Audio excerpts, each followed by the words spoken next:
क्या है कि कोई संख्या है वो x से 50% कम और एक अन्य संख्या है जो x से 20% कम है, तो दोनों संख्याओं का अनुपात। कहने का मतलब यह है कि दो संख्याएं हैं, क्या दो संख्याएं हमारी, मान के चलिए ये पहली संख्या, ये दूसरी संख्या।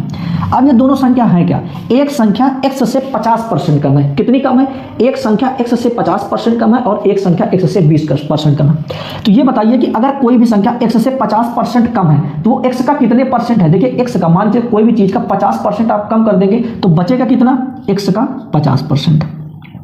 कोई भी संख्या x की 50% कम है तो कहने का मतलब x का 50% है, इसका दोनों संख्याओं का अनुपात निकालना। और दूसरी संख्या क्या है, x से 20% कम है, अगर x से 20% कम है तो x की बचेगी कितनी परसेंट, 80%।